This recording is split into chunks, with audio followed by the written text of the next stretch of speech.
Harka fuunee akkam jirtu kabajamtoota daawwattoota keenya. Qophii keenya har'aatiin biyya Ruusiyaa keessatti seenaa nama gaddisiisuu fi ajaa'ibsiisu tokko qabannee dhiyaanneerra. Seenaa daa'imaa fi maatii ishee kana yommuu dhageessan, edaa kunis jira jechuun Waaqa keessan akka galateeffattan abdii guddaa qabna. Turtii gaarii.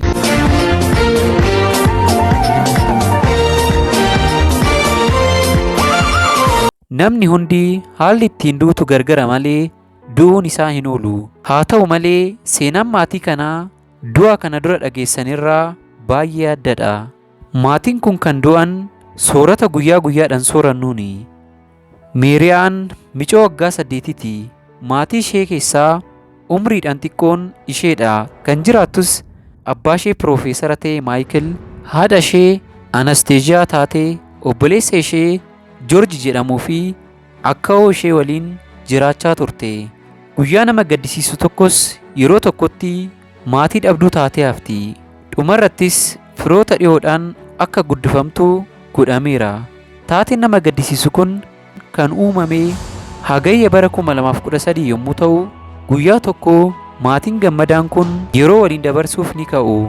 Abbaan umriin isaa 42 ta'e sababa hin beekamneen gara kutaa mi'oota itti kuusan tokko ni deema. Innis iddoo nyaata yeroo gannaatiif itti kuusanidha.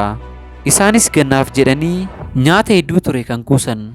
Ta'us sooratni balaa geessisuu hin danda'an jennee yaadnu kun tortoruu fi baduu jalqabu. Yommuu kanas mooseen mi'aawu sun gara nyaata nama ajjeesutti jijjiiramuu danda'eera. Maayikilis nyaata qorichatti jijjiirame kana nyaachuuf isa jalqabaa ta'a. Mana isaa keessattis osoo hin yaadin sababa soorata kuusamanii yeroo ammaatti gaazii nama ajjeesutti jijjiiramuudhaan kutaa isaa yommuu ol seenu of wallaalee kufuun ni du'a. Reeffi Maayikilis kuusaa nyaataa isaanii keessatti osoo homtuu hin argin ni tura. Yeroo muraasan boodas haadhi manaa isaa waggaa 32 dhiphachuudhaan isa barbaachaa adeemti. Yommuu kutaa kuusaa sana seentus isheenis akkuma abbaa manaa ishee kuftee ni duuti. Yommuu kana ammoo obboleessi Meeriyaa hangafni umriin isaa 15 ta'e dhiphachuudhaan yaadda'uu jalqaba. Akkuma haadha isaa mana keessa barbaacha jalqaba. Barbaacha isaa xumuruun duras gara kuusaa nyaataa deemee ilaaluu akka qabu ni hubata.